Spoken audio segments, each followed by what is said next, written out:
E eu quero convidar você a abrir sua Bíblia em Esdras capítulo 3. Enquanto você abre aí, procura na sua Bíblia o livro de Esdras, você pode acreditar que ele está aí, tá, gente? Esdras capítulo número 3. Você que está visitando a gente aqui pela primeira vez, já dei as boas-vindas, esqueci de dizer, a gente tem um presente para você, tá? Então, antes de você ir embora, você pode passar ali, hoje está o João, a Sara, a Leila, passa ali na nossa recepção, a gente quer conectar, conhecer mais você, poder servir você também. Então, antes de ir embora, passe ali, pegue essa lembrança aqui da nossa comunidade, vai ser uma alegria poder conhecer mais de você, da sua família, tá? Muito bom. Vamos lá, nós estamos nessa série de mensagens, histórias de reconstrução. Estamos expondo aqui o livro de Esdras, vamos expor depois o livro de Neemias. A gente entende que na literatura judaica é um texto só, Esdras e Neemias, então não haveria sentido a gente apresentar Neemias sem falar de Esdras antes. Então a gente está mergulhado aqui até o final de maio no livro de Esdras. Quero chamar sua atenção para o texto, versículo 7. Até o final do capítulo. Então, eles deram dinheiro aos pedreiros e aos carpinteiros, bem como comida, bebida e azeite ao povo de Sidom e de Tiro, para que pelo mar trouxessem do Líbano para Jope toras de cedro. Isso tinha sido autorizado por Ciro, o rei da Pérsia. No segundo mês do segundo ano, depois de chegarem ao templo de Deus em Jerusalém, Zorobabel, filho de Sealtiel, Jesua, filho de Josadaque, e o restante dos seus compatriotas, os sacerdotes, os levitas e todos os que tinham voltado do cativeiro para Jerusalém, começaram o trabalho, designando levitas de 20 anos para cima para supervisionarem a construção do templo. Jesua, os filhos e os seus irmãos, Cadmiel e os seus filhos, os descendentes de Odavias, e os filhos de Enadade, e os seus filhos e irmãos, todos eles levitas, uniram-se para supervisionar os que trabalhavam no templo de Deus. Versículo número 10.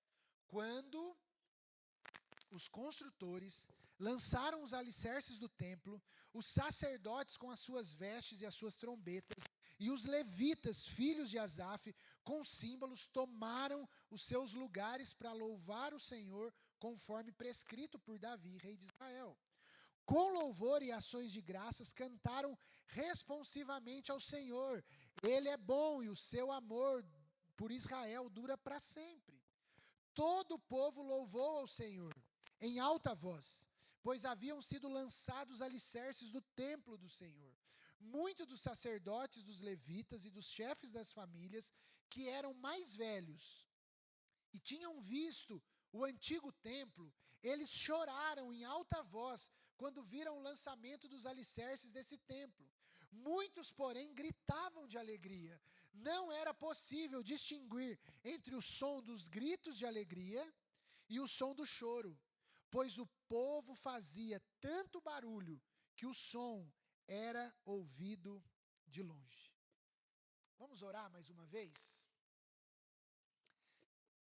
Deus querido, nós pedimos, fala conosco. Abra os nossos olhos, abra o nosso coração, para que a gente possa ouvir a Tua palavra nessa manhã. Pedimos assim, em nome de Jesus. Amém.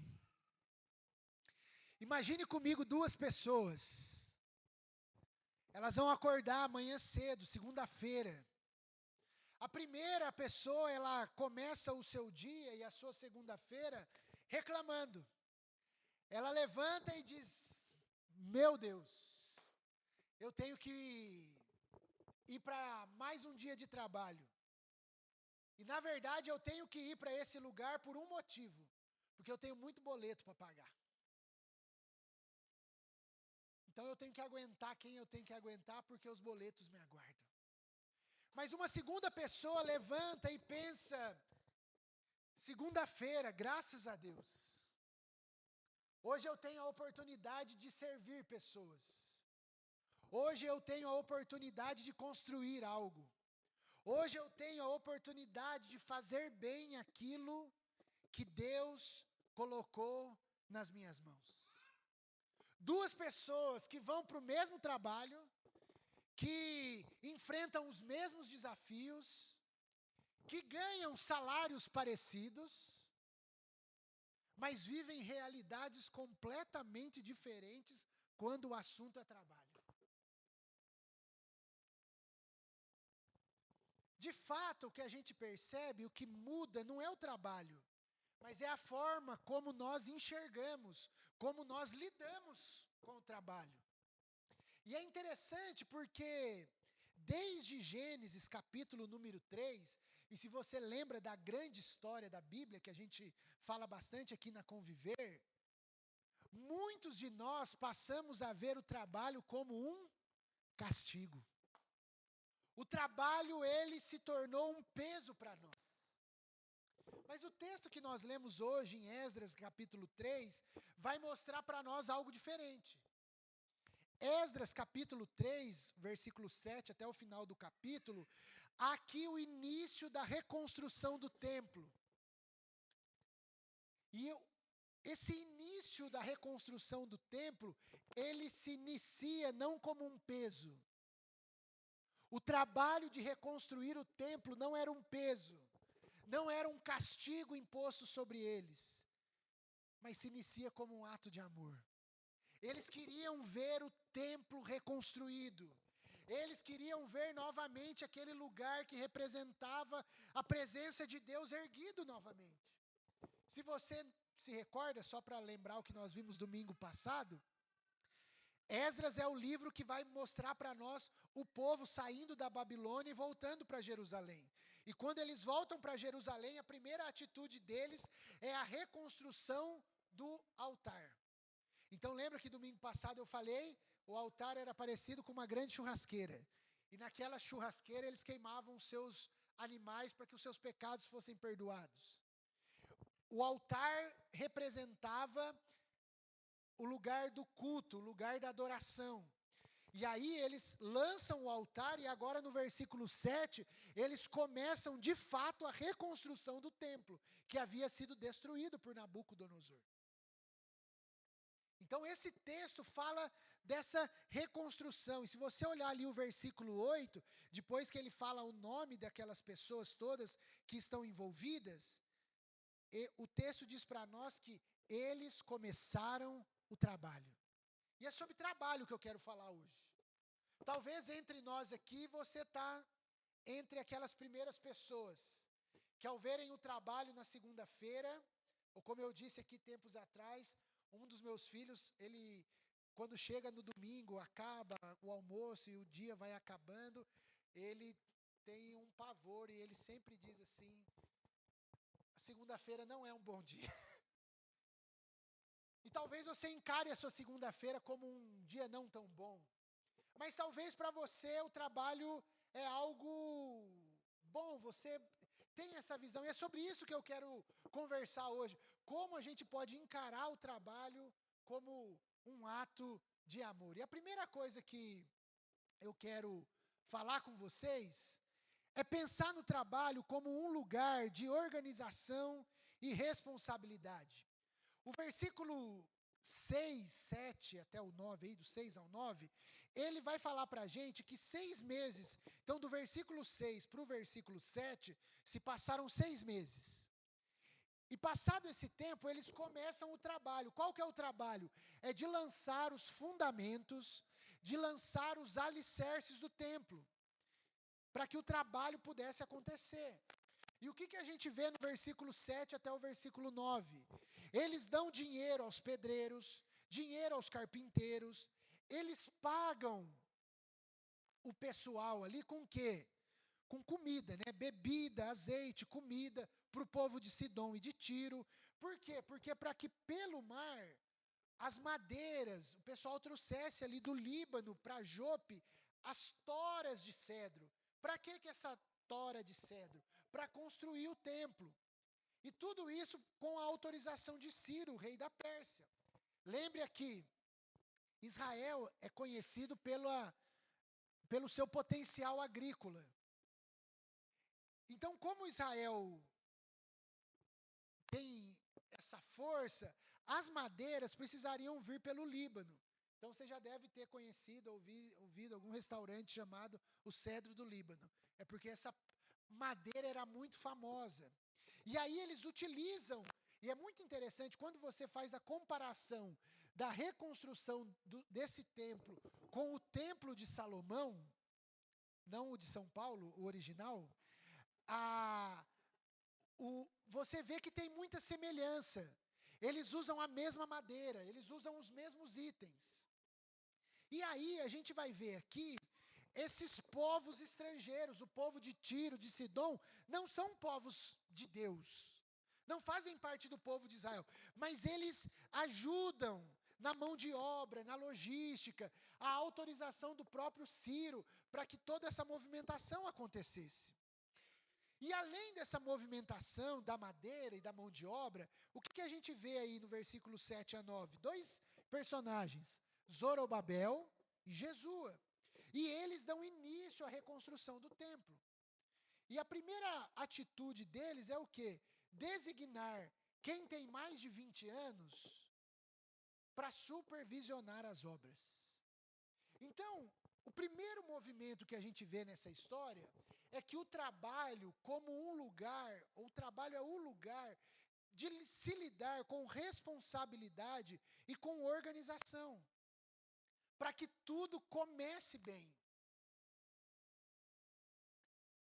As funções, a logística, o que cada um tem que fazer está muito definido nesse texto. E eu penso, entendo que é assim que a gente deveria lidar com o nosso trabalho. A gente precisa lidar com o nosso trabalho com organização.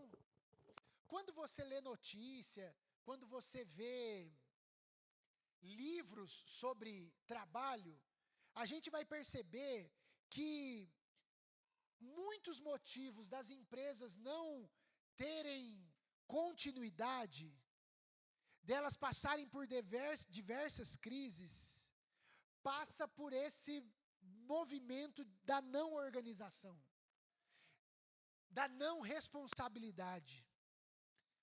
O trabalho que você exerce, seja na sua empresa, seja na sua casa, ele requer organização.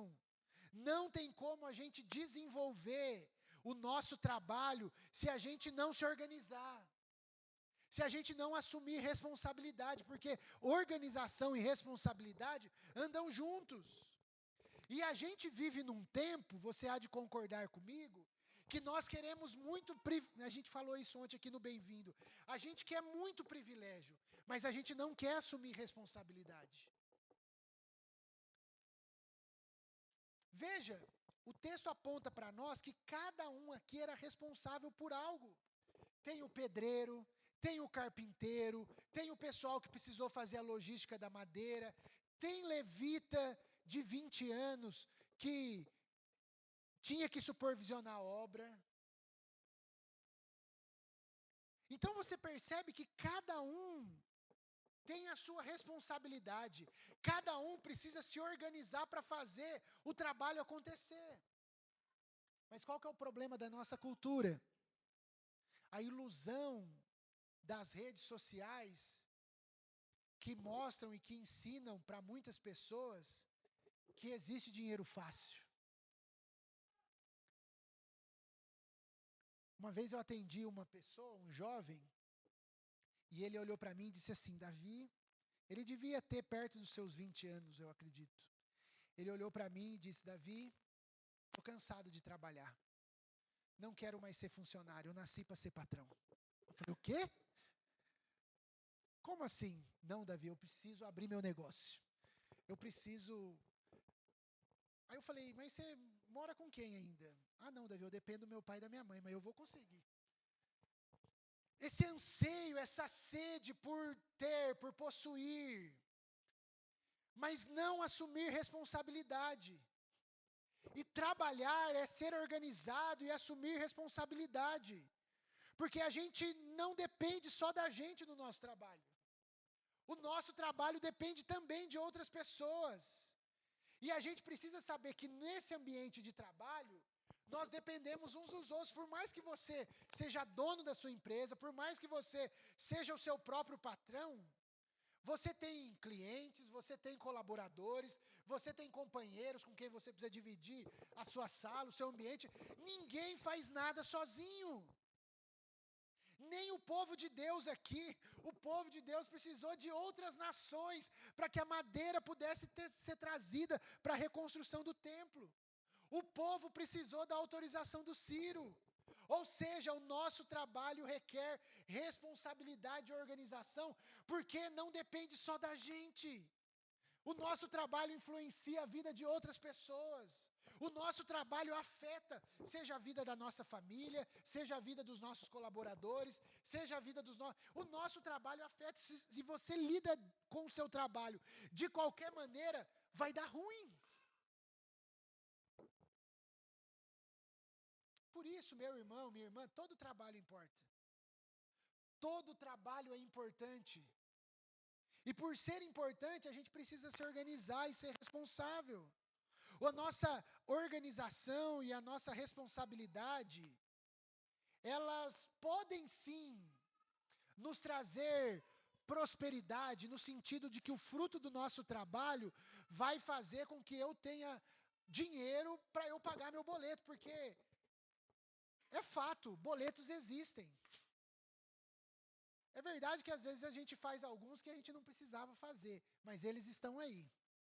E a gente precisa trabalhar para honrar esses compromissos.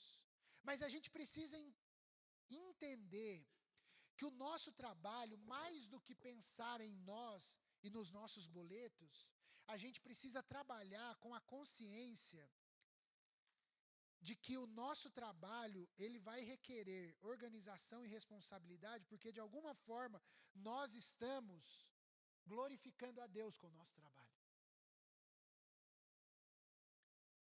Eu lembro do meu primeiro trabalho.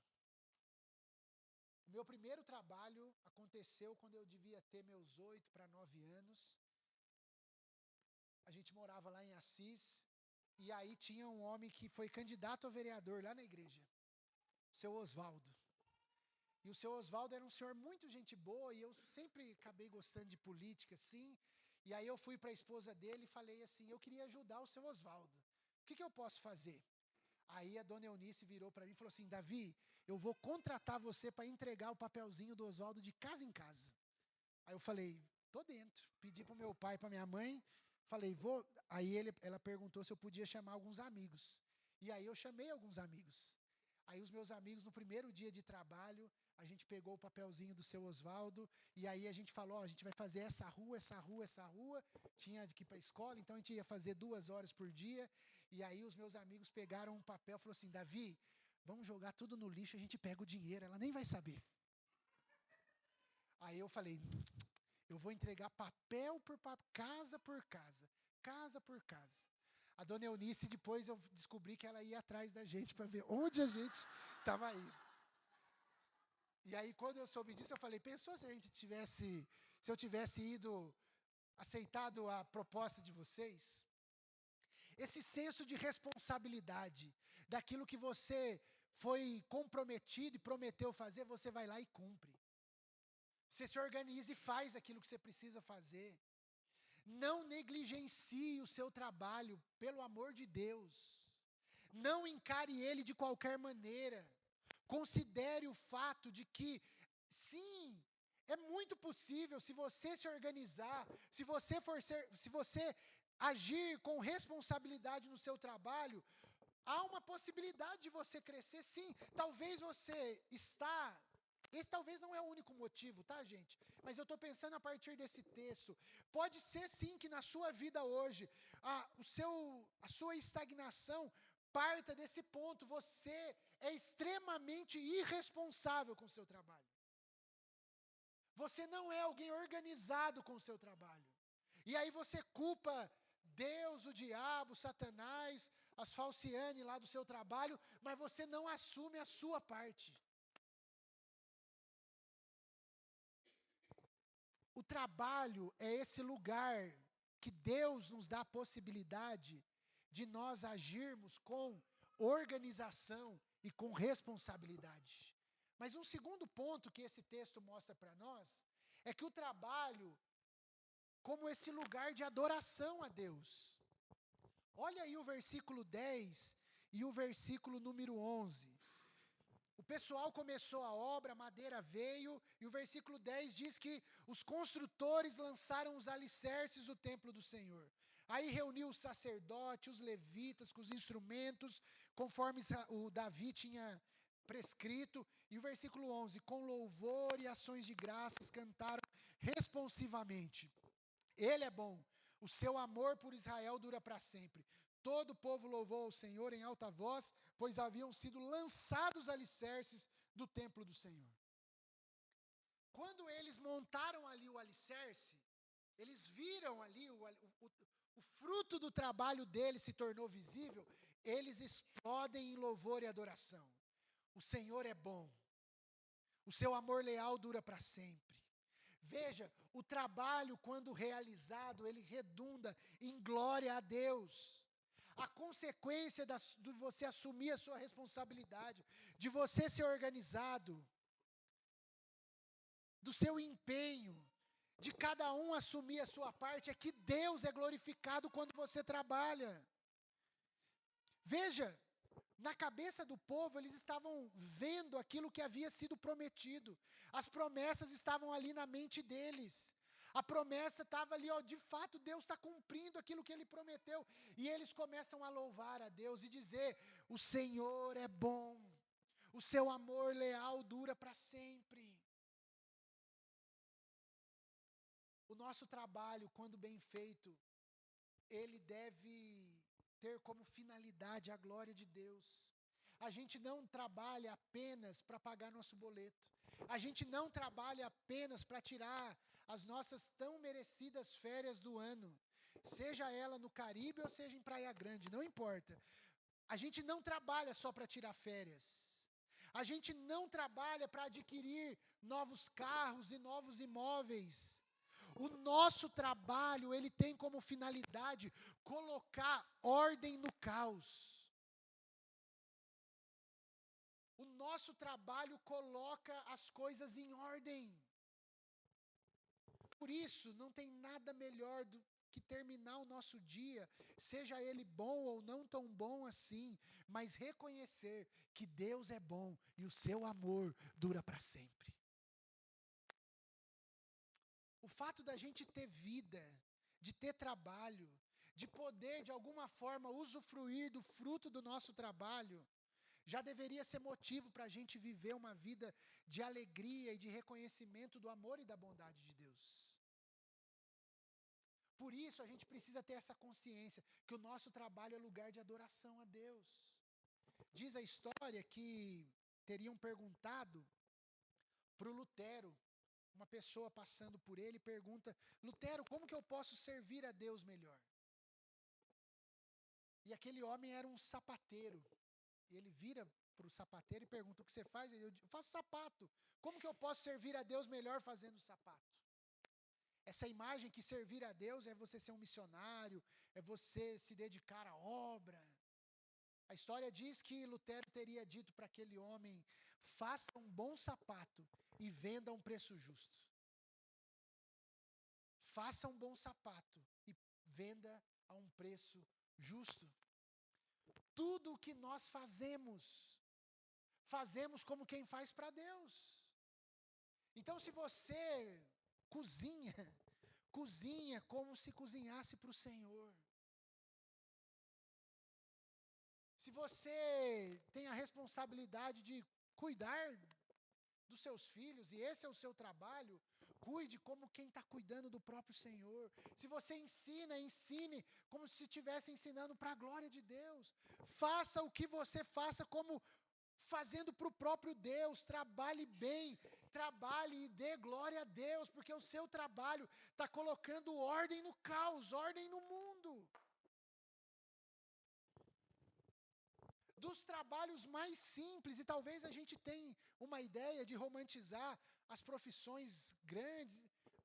Meu irmão, não há nada mais lindo e maravilhoso do que uma pia, depois de você receber um monte de gente na sua casa, aquele negócio gigantesco, aquele caos instalado, e depois você limpa aquilo e coloca e fica tudo brilhando, você sai pulando, dizendo glória a Deus.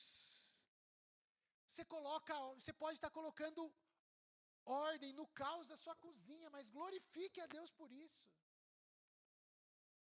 O nosso trabalho coloca ordem no caos.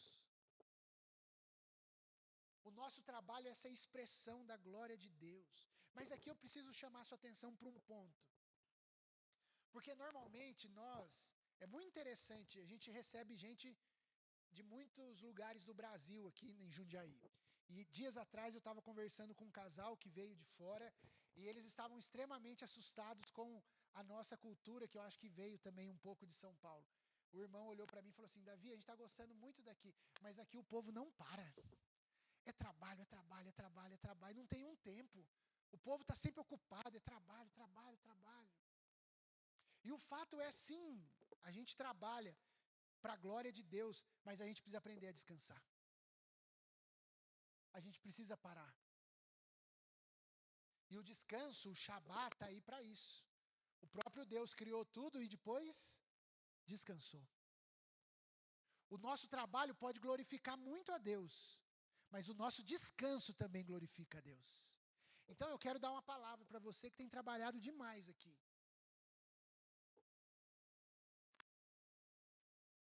A gente precisa aprender a parar. A gente precisa aprender a descansar. Às vezes, pode ser um momento da sua empresa, um momento da sua vida. Nesse tempo em que a gente está ouvindo o nosso país falar sobre as escalas, 6x1, 5x2, teve um irmão que me parou esses dias e falou: pastor, eu estou numa escala 12x2, estou trabalhando 12 dias diretos. Mas tem uma hora que a gente precisa parar, a gente precisa descansar. A gente precisa entender que há essa necessidade do nosso corpo. Então, trabalhe para a glória de Deus, mas respeite os seus ritmos. Descanse. E quando for para descansar, é para descansar mesmo. É para você usufruir do fruto do seu trabalho. Por último, o texto apresenta para nós que o trabalho sempre vai ser um lugar de tensão das gerações. Olha o que acontece. O texto diz para nós que sacerdotes, levitas, chefes da família e os que eram mais velhos, eles tinham visto o templo antigo. Eles viram o primeiro, era uma galera ali nos seus 80, 90 anos, a galera viu o templo de Salomão.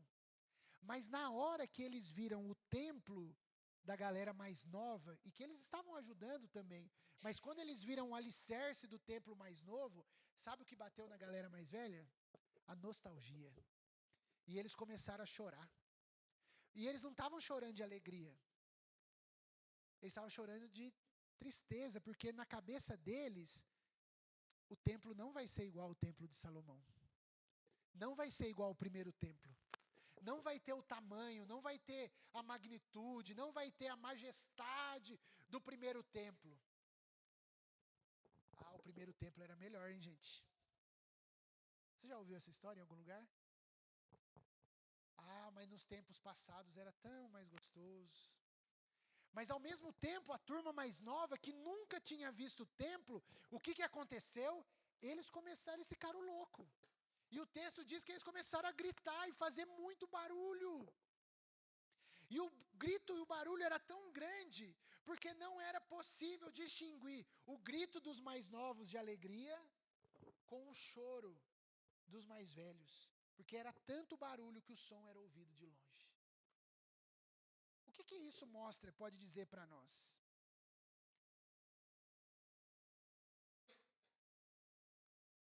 Que a gente sempre vai ter conflito no nosso trabalho. E pode ser E aí pensando em conflito no trabalho, na igreja, essa tensão entre mais velhos e mais novos não é de hoje. Desde o tempo aqui de Esdras isso já acontecia. O choro dos mais velhos entra em conflito com um grito de alegria de quem estava vendo o lançamento dos alicerces. A gente está diante de uma tensão que é real, tanto na história como na nossa própria vida. Quantos jovens se dizem desencorajados ou menosprezados pelos mais velhos, porque os mais velhos não dão espaço ou chance para os mais novos. Mas ao mesmo tempo, talvez, os mais velhos não percebem que a gente só vai aprender e talvez a gente vai errar menos se a gente poder ter esse contato com quem é mais velho, com quem já passou, pelo que a gente ainda talvez vai passar. A gente precisa, e talvez essa é a grande lição, e eu penso no nosso contexto de comunidade, eu não sei se você acompanha pesquisas, o nosso país está se tornando um país de gente mais velha. A grande questão é como que a gente vai lidar com isso. Porque vai dar tensão. Vai dar. As gerações elas vão, mas o desafio para nós como comunidade é sermos esse lugar onde velhos e jovens vivam bem. Às vezes a gente vai ter que ouvir de alguns irmãos, mas lá no tempo era tão bom, era tão gostoso, era tão melhor. Mas aí vocês vão ter que aguentar os gritos dos novos dizendo, vamos para frente, vamos embora. A gente vai lidando com essas tensões. Na nossa comunidade, talvez no seu trabalho você tenha lidado com tensões reais. Com aquela pessoa que já está lá naquela empresa há 40 anos. E você dá uma ideia nova e a pessoa diz, vai mais um moleque aí querendo mudar aqui tudo. Tensões são reais. Mas Esdras capítulo 3 nos ensina que nós precisamos de todo mundo. Para nós reconstruirmos algo. Para nós reconstruirmos as nossas histórias, para nós reconstruirmos os nossos caminhos, a gente precisa de todo mundo. Você que é jovem, você precisa de alguém mais velho. Você que já está mais experiente, saiba, você precisa de gente nova com você. A gente precisa aprender a entender que nessa tensão que a gente vai continuar. Infelizmente, ouvi de um pastor amigo dizendo que a igreja está pensando muito na turma nova a ponto de uma ordem ser dada. Não postem nas redes sociais foto de gente velha. Olha que ponto que a gente está chegando.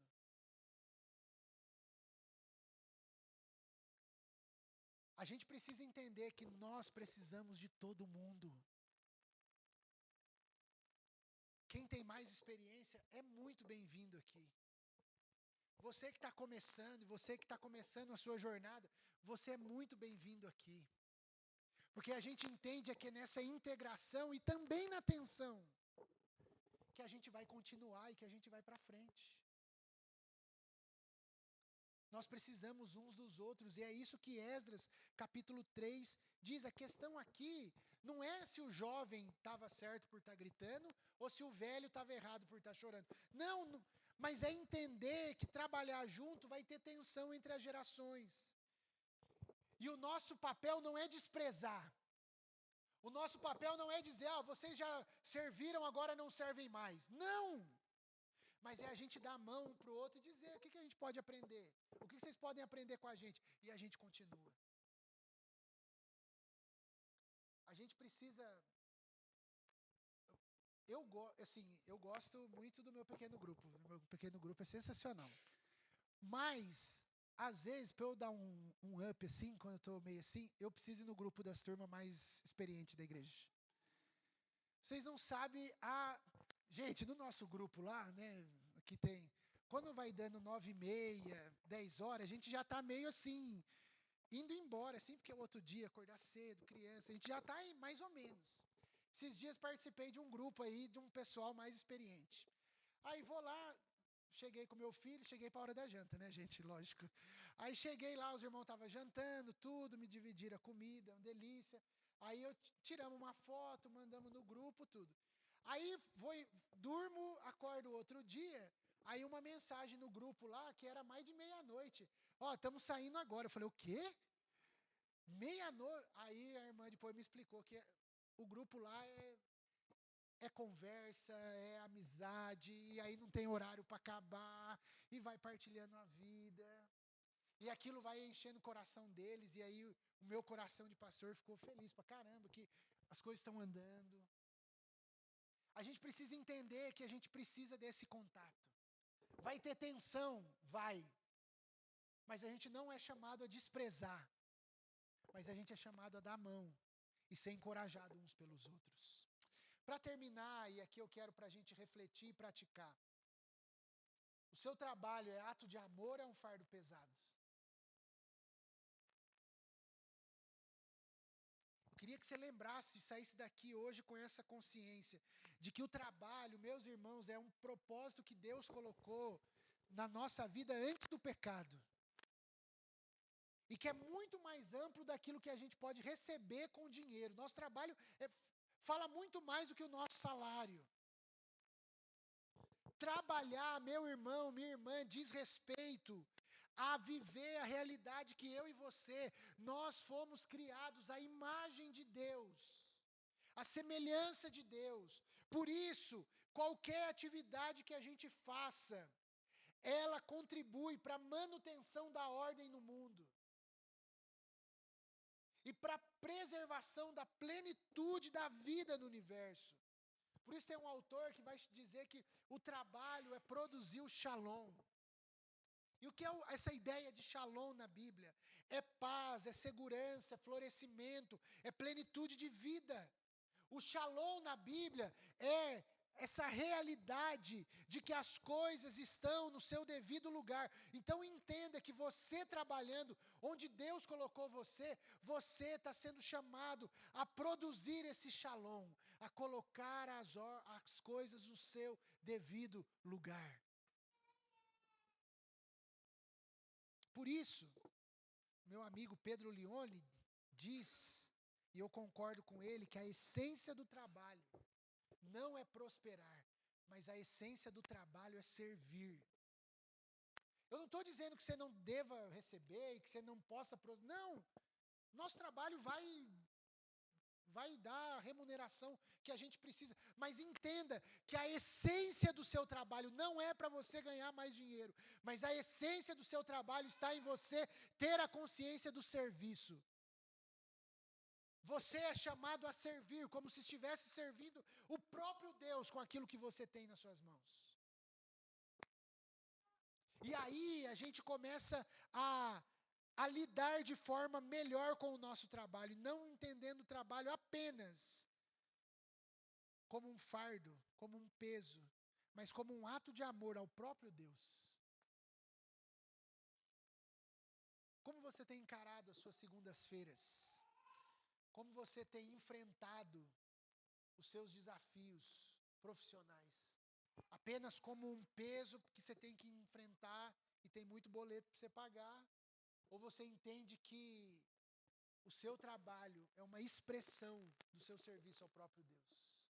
Segundo, você está usando o seu trabalho para colocar ordem no caos? Ou você está tentando fazer dele um Deus que traz uma satisfação que só Jesus pode oferecer? Porque esse é um outro problema. Talvez muitos de nós encaramos o nosso trabalho como um ídolo. Nós adoramos o nosso trabalho. Adoramos o ambiente do nosso trabalho. Adoramos a remuneração. A remuneração talvez mais ou menos, né, gente? Nós achar que pode receber mais. Mas a gente acha que é tudo muito bom e a gente começa a encontrar nossa identidade no trabalho. Tanto que talvez essa é uma das perguntas, e que não é errado, viu, gente? Mas, veja, ela não expressa a realidade. É muito comum quando a gente conhece alguém, prazer, eu sou o Tiago. A nossa segunda pergunta é, onde você mora ou o que você faz? Mas o que você faz não traz a sua identidade. O seu trabalho não traz a sua identidade. A nossa identidade, a nossa satisfação, ela tem que estar na pessoa de Cristo. É somente em Jesus. E olha o que o Tim Keller diz. Os cristãos, eles devem estar cientes desse entendimento revolucionário sobre o propósito do seu trabalho nesse mundo. Nós não devemos escolher empregos e conduzir o nosso trabalho visando obter satisfação pessoal e poder. Porque ser chamado por Deus para realizar alguma coisa já é algo suficientemente poderoso. E ele continua: temos de trabalhar como um meio de servir a Deus e ao semelhante. E então escolher e conduzir o nosso trabalho de acordo com esse propósito. A pergunta relacionada à escolha do nosso trabalho deixa de ser quem me paga mais e oferece mais status. A gente não deve escolher trabalho perguntando quem vai pagar mais e qual vai ser o nosso estado. A pergunta tem de ser, levando em conta as minhas habilidades e oportunidades, como posso ser mais útil às pessoas, sabendo que sei a respeito da vontade de Deus e da necessidade humana? A partir do que Deus colocou nas suas mãos, a partir das suas habilidades, das suas capacidades, a partir dos dons que Deus deu, você olha para isso e pergunta: Deus, onde eu vou poder ser mais útil? Eu te conheço, eu sei o que o Senhor quer, eu sei que o meu trabalho coopera para pôr em ordem o caos que está o mundo.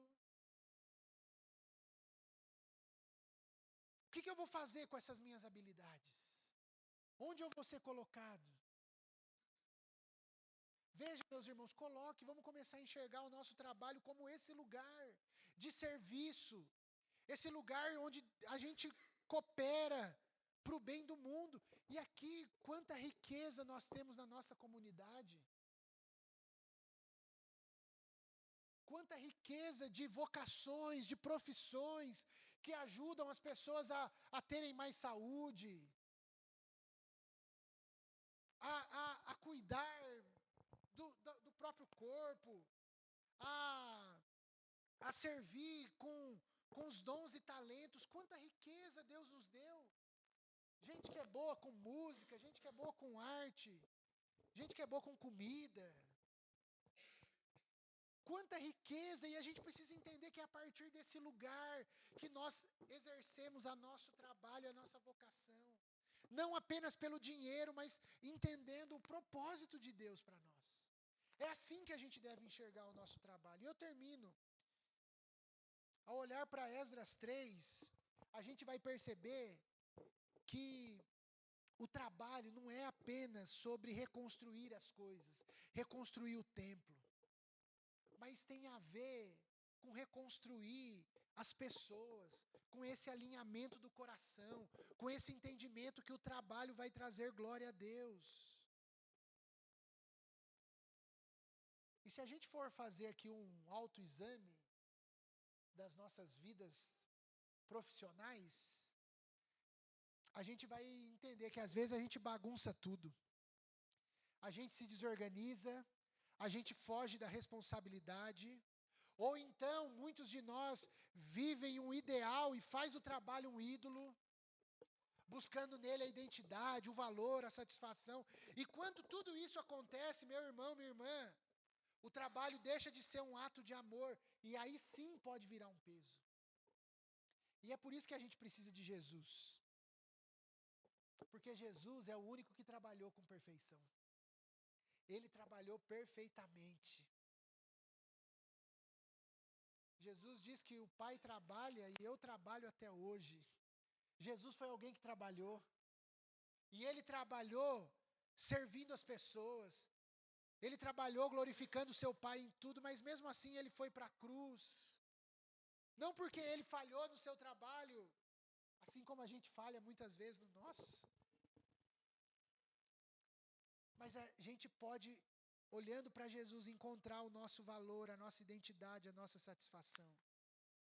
Por isso, o meu desafio para você, eu queria chamar o pessoal da música aqui, nós vamos cantar, celebrar a ceia. Quando a gente tem Jesus como fonte da nossa vida, o trabalho muda de lugar. O trabalho pode sim deixar de ser um peso, e ele pode se tornar um meio para você servir, um meio para você organizar o caos, um meio para você glorificar a Deus. Então eu não sei aqui há quanto andas a sua relação com o trabalho, mas eu quero desafiar você nessa manhã, ao você acordar na segunda-feira, amanhã mesmo, que você vá para o seu trabalho com essa consciência, que você não está cumprindo apenas uma tarefa, mas ao ir ao seu trabalho, que você vá com a consciência de alguém que em Jesus já tem tudo aquilo que você precisa. O seu trabalho não vai te suprir. Talvez tem gente aqui nessa manhã tentando ter uma relação com o trabalho de expectativa, o trabalho há de suprir algo. Não, o que vai te suprir, o que vai te realizar plenamente não é o seu trabalho, é Jesus. O seu trabalho tem que ser esse meio em que Deus é glorificado.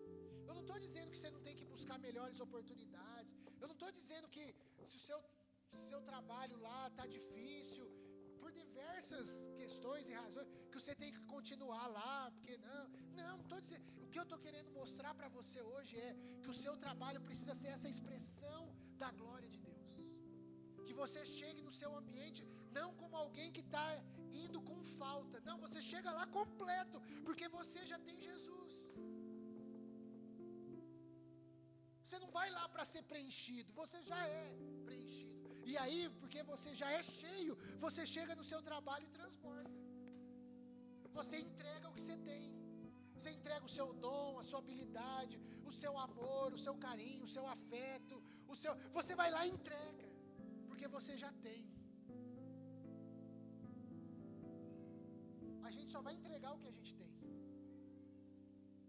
Então, se o seu trabalho é insatisfação, reclamação, ora, porque talvez Deus está querendo que você saia desse lugar e vai viver outra coisa. Mas não acredite e não creia que a satisfação plena, que tem trabalho perfeito. Você pode... Trabalho é isso, é tensão, vai dar confusão às vezes. Mas o nosso trabalho pode ser essa expressão da glória de Deus. O nosso trabalho pode expressar a nossa organização e a nossa responsabilidade. Então peça a Deus, se o negócio está muito ruim no seu trabalho, peça a Deus, me ajude, mostra para mim aqui para onde eu tenho que ir, o que eu tenho que fazer. Se eu não estou tendo essa... Porque às vezes a gente fica mudando e achando que sempre o próximo vai ser melhor. E aí a gente vai frustrando, porque a gente lida com gente. Normalmente o patrão, sempre nós vamos reclamar dele. Sempre vai ter aqueles companheiros de trabalho que se a gente pudesse, a gente transportava eles para outro lugar. Sempre vai ser assim. Mas se a gente tem essa noção de que nós já temos tudo em Jesus, e o nosso trabalho não nos define, mas nós estamos ali para expressar e para transbordar o que nós já temos, talvez a nossa relação pode mudar. A gente vai cumprir o nosso propósito, a gente vai cumprir a nossa vocação. Então eu quero orar por isso hoje de manhã, para que Deus nos dê uma boa relação com o nosso trabalho. Talvez você está desorganizado, você está largado aí, está vivendo... Talvez seja a hora de organizar. Talvez o seu trabalho está precisando de direção, de você entender como eu posso glorificar a Deus aqui. Mas para Deus dar essa clareza para você. Talvez talvez está vivendo por tensões no seu ambiente de trabalho. Peça para Deus fazer de você alguém da paz, o unificador, alguém que traz paz para o ambiente. A gente crê que Deus pode fazer isso. Vamos ficar em pé? A gente vai cantar essa música. Nós vamos celebrar a mesa do Senhor, celebrar o sacrifício de Cristo, porque Jesus morreu, porque Ele foi para a cruz, verteu o seu corpo e o seu sangue. Nós estamos completos. A nossa identificação é com a cruz. É na cruz que nós nos identificamos. É com a cruz. É a cruz que diz quem nós somos. Não é o nosso trabalho. O nosso trabalho expressa isso. Então hoje nós estamos aqui para celebrar isso. Celebrarmos o corpo, celebrarmos o sangue de Jesus. Enquanto nós cantamos essa canção, você pode vir aqui, você pega o cálice para você, para sua família, aí você volta para o seu lugar, espera um pouquinho para que a gente possa todos juntos comermos e bebermos dessa manhã.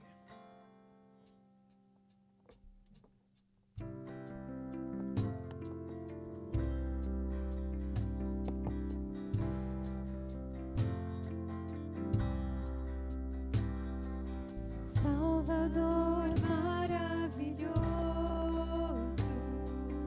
Deus que tomou meu lugar, Cordeiro entregue ao Calvário, morto pra nos salvar,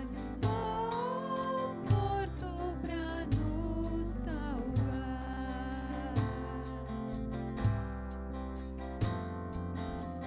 Consolador, conselheiro,